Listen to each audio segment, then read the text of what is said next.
Hello everyone, and guess what happening today? I'm playing LaMulana. Let it never be said that Billy Deerhead isn't a lying bitch on occasion, because I am. I said I would never play this game, ever. I said it 100 times, and then lo and behold, here I am.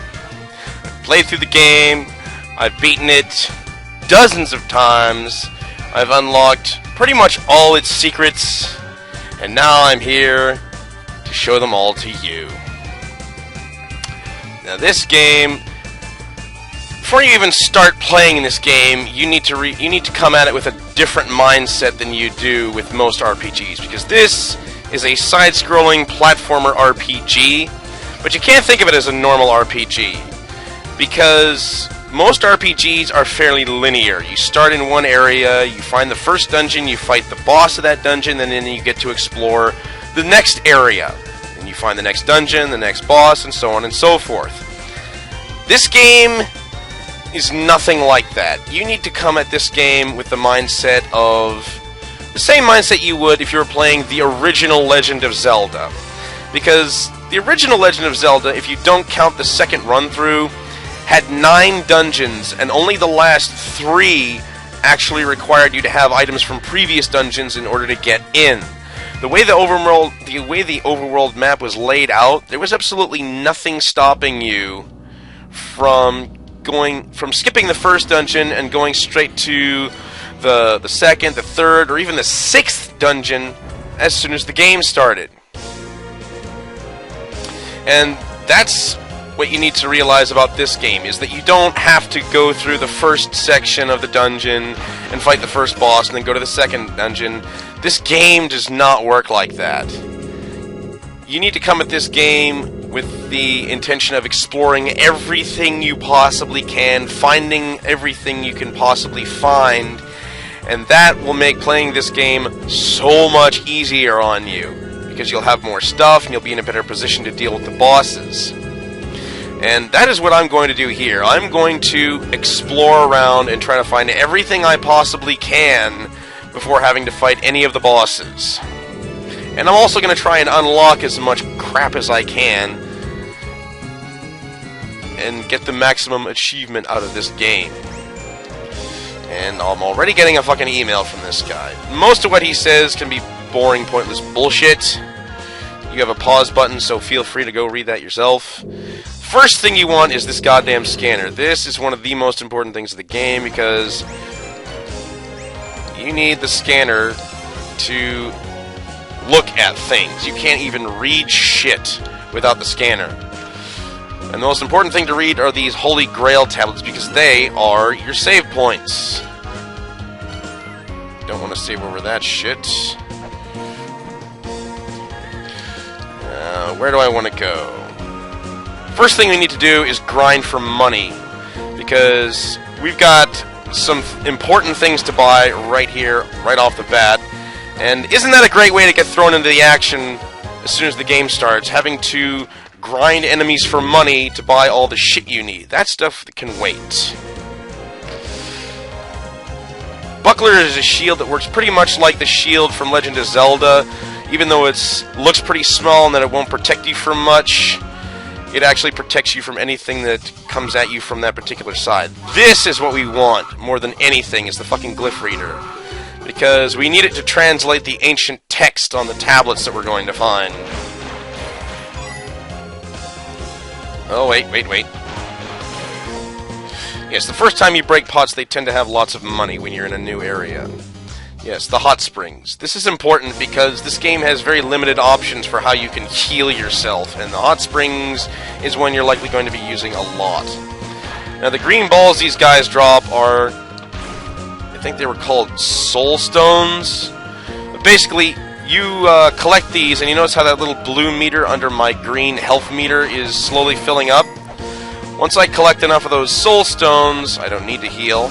Yeah, that mud puddle is the hot spring that you heal yourself in.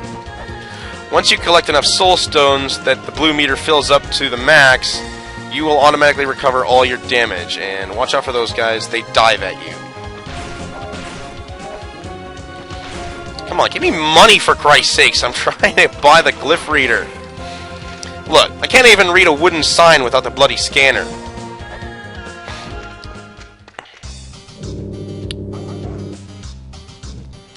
Yes, we will remember that for later.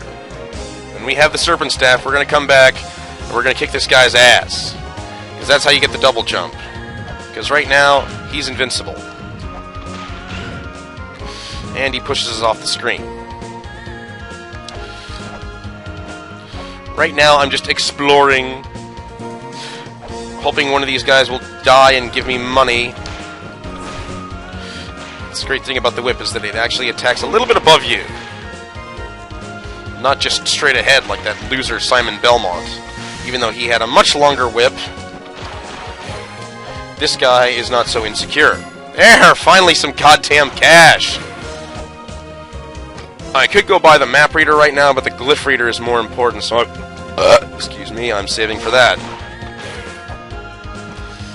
More stuff to explore over here.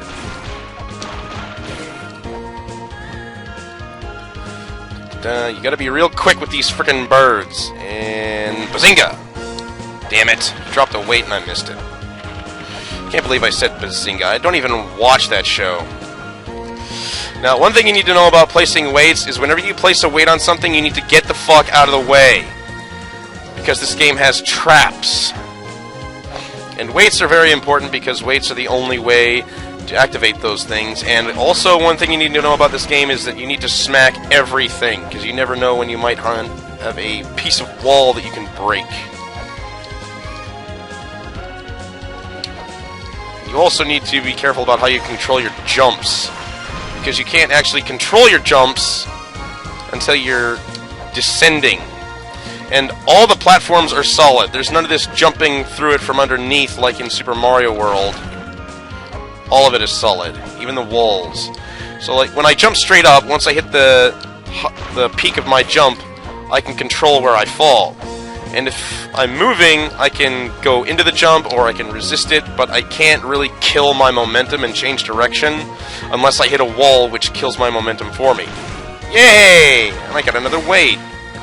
That's one thing, this game is nice and generous about giving you weights early on.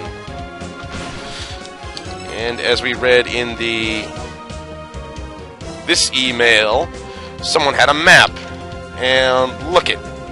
We found his map on his dead, cold corpse. Just wait here. And open the treasure chest. And now we have a dead bird. And the shell horn, which makes a nice funny noise every time we accomplish something, to let us know that we've accomplished something. Oh, what's that sound? I hear water. Oh, wow, I killed them both. Yes, you need to be careful here because waterfalls, at least before you buy the helmet, drop you straight down. And since I don't have my... You fucker! You screwed me out of money! Now this pot has nothing. I demand vengeance. I don't care. I'm going to kill you.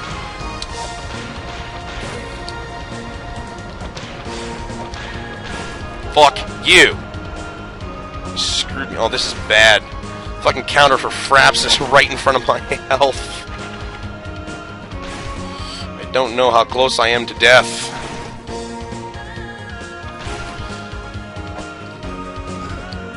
Please don't die. I'm gonna run, because I don't know how low my health is with fraps getting in my fucking face.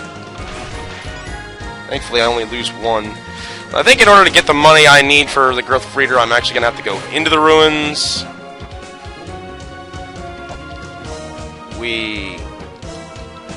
Any more money out of this pot? Yay, $2. Ugh. And that's one thing you're gonna see me do a lot in this game, is going over to this freaking hot spring and healing myself. In fact, I'm going to put a little counter on the bottom of the screen to count every single time I come back here to heal.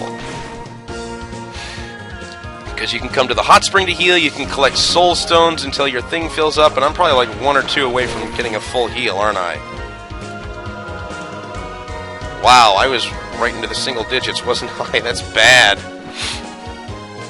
So what, that's 1, because the first time I was here I didn't have anything to heal. first of many. Collect soul stones, or you can find a healing fairy. Yes, there's healing fairies in the game. There's lots of fairies in the game. Let's see what else. What else? Oh yeah, beating Guardian bosses also completely regenerates your health. And remember, you need to scan everything because there's something to see. There's something important for you to see all over the place. Like this giant mural depicting the history of LaMulana. Yes, and you actually get an achievement for getting all 43 of Zelpud's emails. And there's a couple you actually have to go out of your way to get. And the door just ever so conveniently opens, and here we are. And this is why we need Glyph Reader to translate these tablets. And some of the broken ones, usually the broken ones are blank, but sometimes they're not, so you need to read them all. And look, raised up button for me to step on, which opens a treasure chest. And now my health goes up. And another freaking email from Zelpud. Don't eat it. You actually get an email from him just for killing bats here in the Gate of Guidance, assuming you kill enough of them. But remember, we're just grinding for money, because we need that fucking Glyph Reader. And yes, you can actually jump over that. Any wider and we wouldn't be able to make it. Yes, every room has its own name. Sometimes rooms share names, but it gives you a general idea of where it is. And you scan the dead skeletons and they tell you things. See, I can scan this Grail tablet, but it doesn't count because I can't translate it. And that is... oh, I'm so close. I should leave now and go get that Glyph Reader.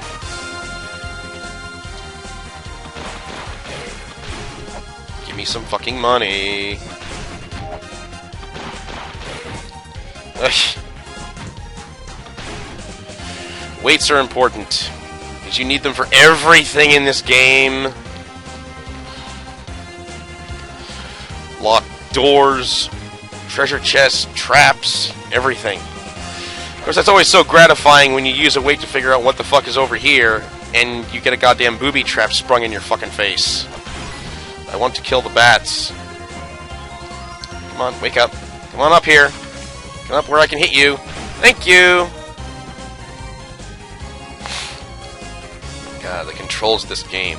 His awkward jumping is what makes this game so fucking hard. See, I can either go into it or resist it, but I can't change direction. And if you walk off a ledge, you have no control whatsoever.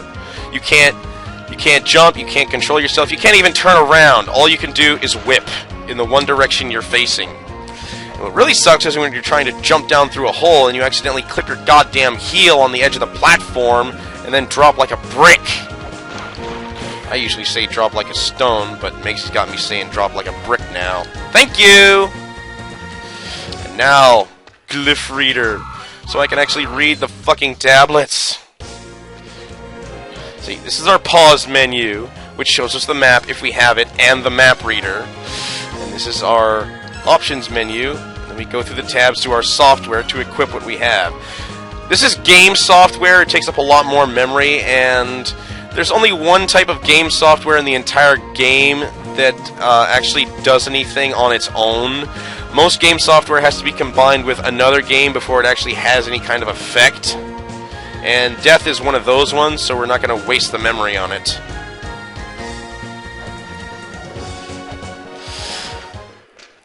Now, one thing about these tablets is there's different kinds of tablets. Some of them have important information, some of them do not. Some of them tell you bits of the story behind LaMulana. Most of them you're going to be reading for clues to the different traps and puzzles that are in this game. Now that I have the Glyph Reader, I can actually activate this one.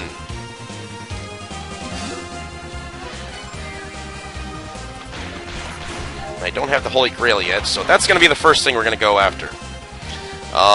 Right after I trigger a certain pedestal.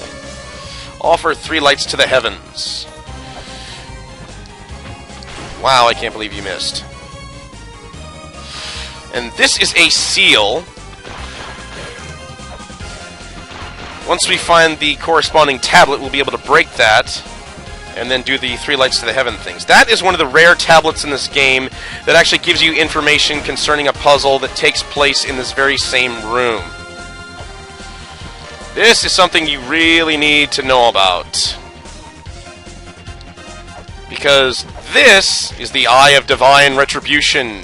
And if you hit things you are not supposed to, like this stone over here, or say this wall, you get fucked. So don't ever do that. And one thing about the spikes in this game, I'm not going to jump into that because I need to for later. As long as you're not going the opposite direction of the spikes, you can go through them safely. Like, see?